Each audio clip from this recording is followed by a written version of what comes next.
দেখতে। এই যে আমরা রোলার কোস্টারে চড়ে গেছি, তো নিচে আসার সময় স্পিড আর হয়।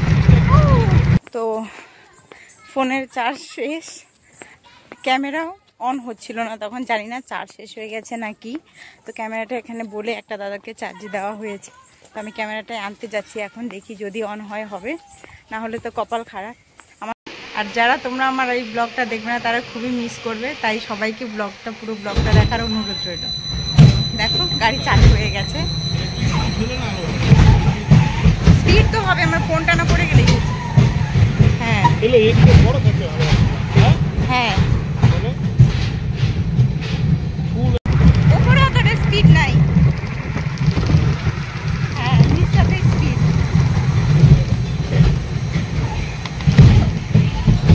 তো এখন আমরা রাইড করবো পেন্ডুলামে, তো চলো তোমাদের দেখাচ্ছি। আর এক্সপিরিয়েন্সগুলো ভীষণ দারুণ, মজা হচ্ছে এখানে এসে।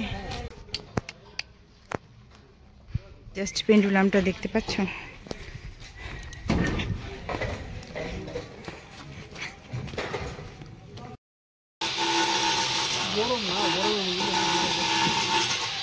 পেন্ডুলামে ঝুলে পড়েছি, এখন জানি না কি এক্সপিরিয়েন্স হবে।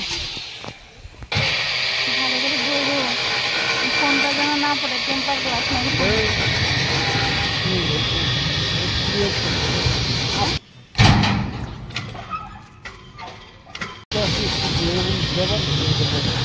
গরমের মধ্যে আলাদা ঠান্ডা মধ্যে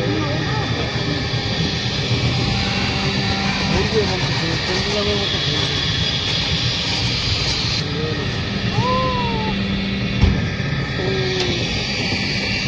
এখন স্পিড বাড়বে, মানে ঘুরতে থাকবে বুঝছো পেন্ডুলাম। ভিডিওতে ওই জিনিসটা বোঝাই যাচ্ছে না, না কিছুটা পাবে, কিছুটা বোঝা যাবে।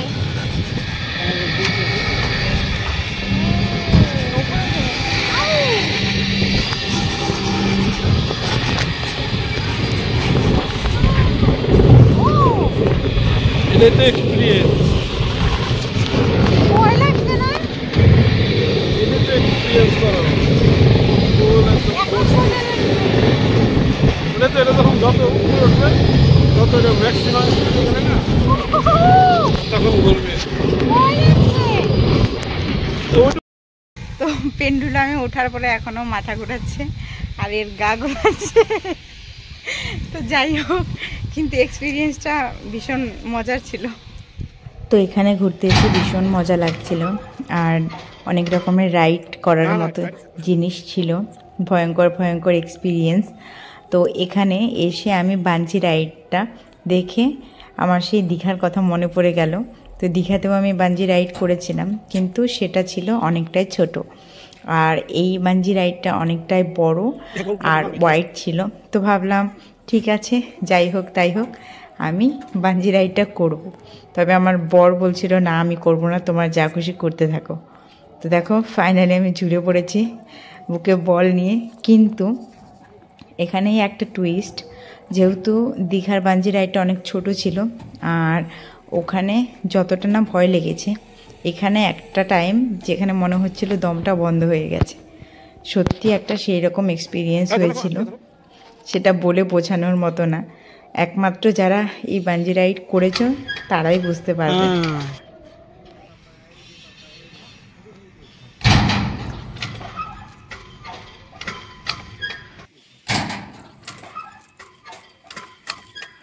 হ্যাঁ বাস কমপ্লিট। আস্তে তো এখানে ওঠার পরে আমি বুঝতে পারলাম যে এখানে যেহেতু অনেকটা বড়, সেই জন্য এখানে উপরে ওঠার পরে পুরো বডিটা রোটেট হয়ে যায়। তো এটা তো আমি আগে বুঝতে পারিনি, আর সেটা দেখে আমার বড় ভয় পাচ্ছিল যে আমি না ওখানে উপরে গিয়ে কিছু হয়ে যায়। যাই হোক, তবে হ্যাঁ একটা অদ্ভুত ভয়ঙ্কর এক্সপিরিয়েন্স হয়েছিল, আর মানে হার্টবিটটা অনেকটাই বেড়ে গিয়েছিল। তবে বেশ মজাও করেছি, বেশ ভালো লাগছিল। তো বাঞ্জি জাম্পিং করার পরে চলে এসেছি কি বাম্পার কার, এটা না বাম্পার কার। তো এখন এটা করব। যাদের ড্রাইভিং করার এক্সপিরিয়েন্স আছে তাদের কাছে এটা অনেকটাই সোজা, কিন্তু আমি তো কখনো ড্রাইভিংই করিনি, তো সেই জন্য আমার কাছে এটা বেশ কঠিন। আমি শুধু এক সাইডেই ঘুরতে পারছিলাম।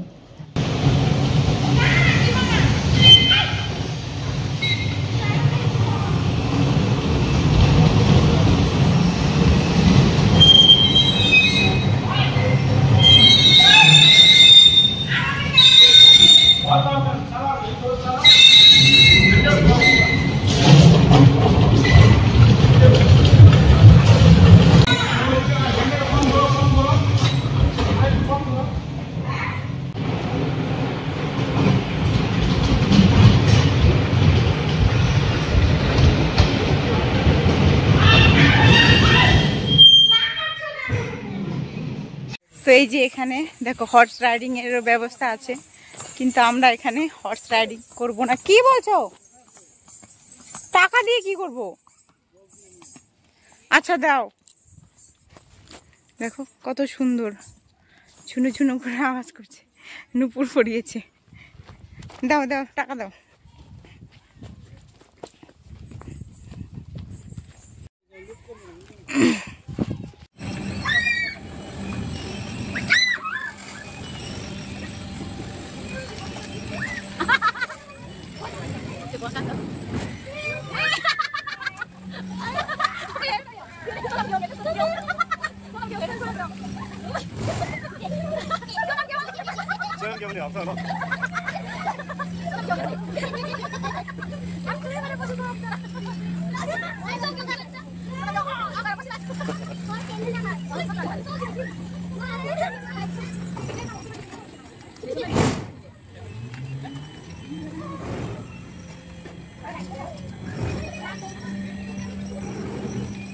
Gimana bisa makin desa?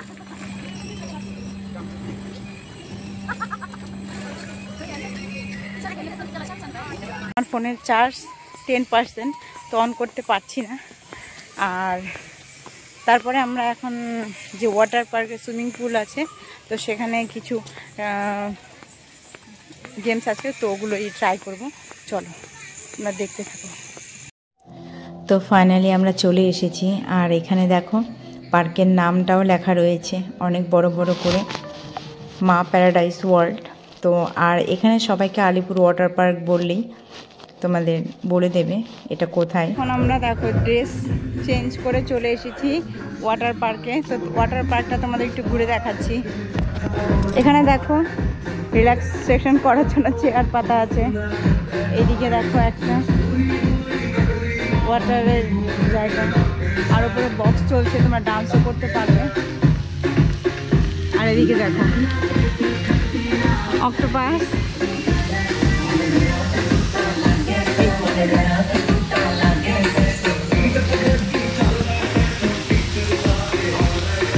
তো এখন ওয়াটার পার্কে আমরা দুজনেই আছি। এদিকে সব যে ওয়াটারের যে জিনিসগুলো সেগুলো অন করে দিয়েছে, ফোয়ারা, জাস্ট অসাধারণ দেখতে।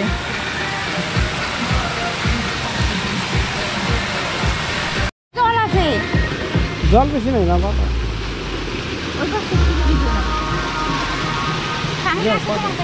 পড়ো পড়ো,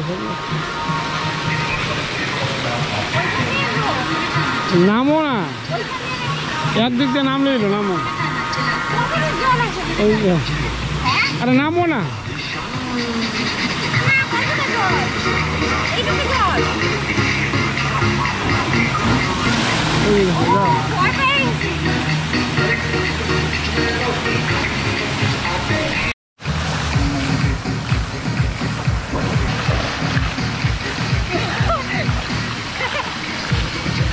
যাও যেগুলো উদ্যান ঢোকা যাচ্ছে।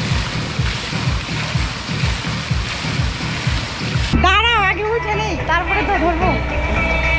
তো এখন আমরা ওয়াটার রাইডের কি কি আছে জানি না, তো ওটা করার জন্য উপরে যাচ্ছি দুজনেই।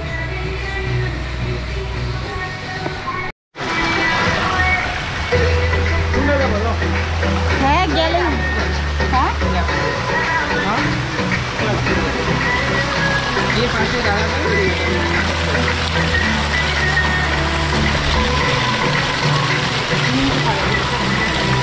এইখানে কি জল বেশি? ও হ্যাঁ, হাতে এরকম করে শুরু করবে। আচ্ছা এখানে ই করা যাবে না, ক্যামেরা করা যাবে না। ও নাক মুখ দিয়ে জল দেয়, লাগে হাতে, পারবো না। আচ্ছা তাহলে দিদি দেখাবো।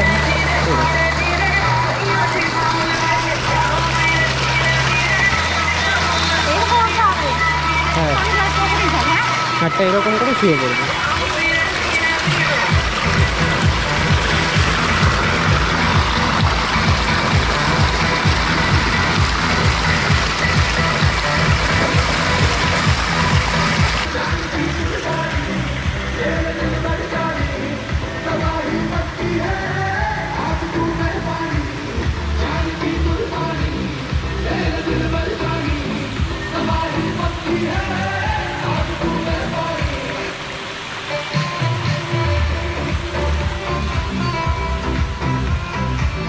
তো হ্যালো এভরিওয়ান, এই দুটো স্লাইড তো আমার করা হয়ে গেছে। তো এখন সবচেয়ে যেটা বেশি ভয়ঙ্কর, তো এটা পুরোপুরি গুহার মতো দেখতে। তো এখন আমি ওটাতে যাচ্ছি আর ক্যামেরাটা নিয়েই যাব ভেবেছি। তো তোমরা দেখতে থাকো, এক্সপিরিয়েন্স কী হয় জানি না। তো এটার ভেতর দিয়ে বেশ অন্ধকার, বেশ ভয়ও লাগছে।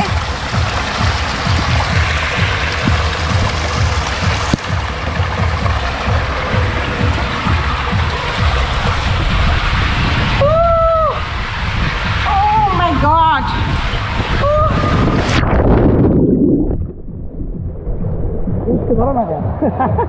নাক ধরে আছে।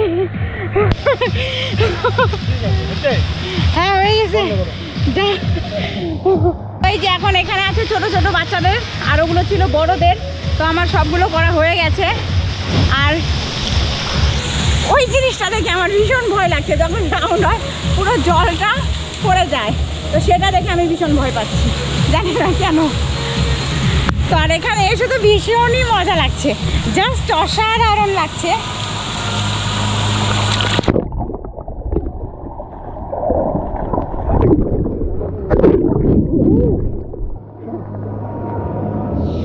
দেখি সানগ্লাস পরে আসো না, একসাথে দুজন একটু ডুব দিই। সেই মজা লাগছে। তোমরা যদি কেউ এখানে একটু সারাদিন থাকো তাও তোমাদের বোরিং লাগবে না। সত্যি এতটা সুন্দর জায়গা। আমার তো আজকে মন ভরেনি ঘুরে, তবুও বাড়িতে যেতেই হবে। অনেক কিছু রাইড করা বাকিও আছে, তো আজকে সব কিছু করা হবে না, বাড়ি যেতে হবে।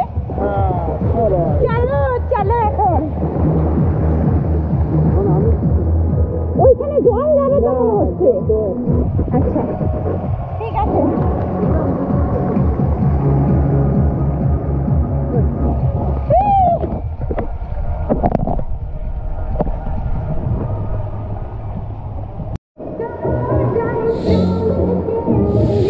জল কানে ঢুকবে না।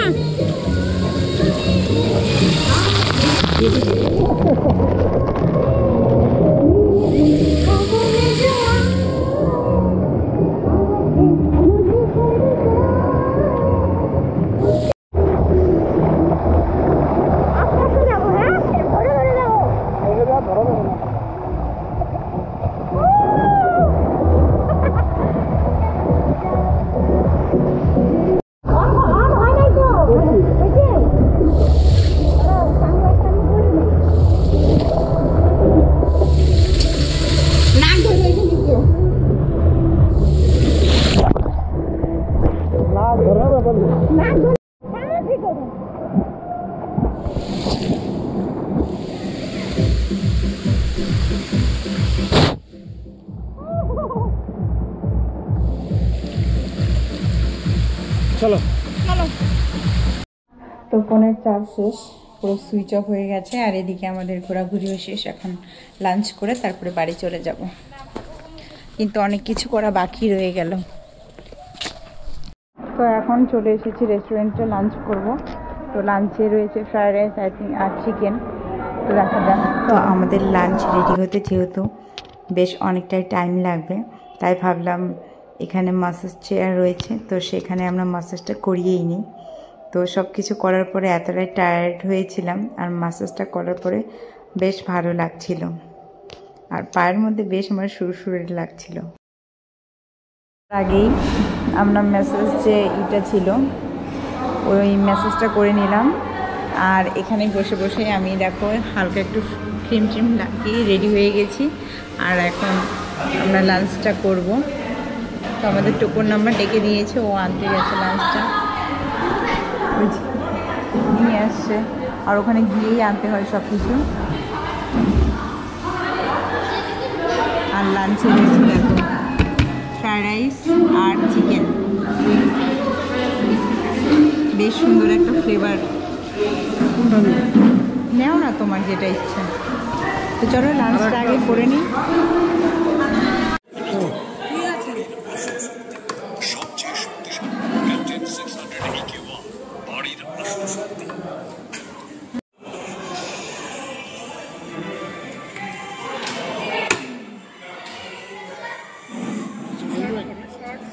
তো খাওয়া দাওয়া করে আমরা ভেবেছিলাম টয় ট্রেনে ঘুরে তারপরে বাড়ি যাব, কিন্তু টয় ট্রেনটা নষ্ট হয়ে গেছে, চেন ছিঁড়ে গেছে টয় ট্রেনের। তো সেটা এখনও ঠিক হয়নি, কিন্তু আমরা আর লেট করতে পারছি না। তো যাই হোক, এখানে দুটো ফটো উঠে চলে যাব বাড়িতে।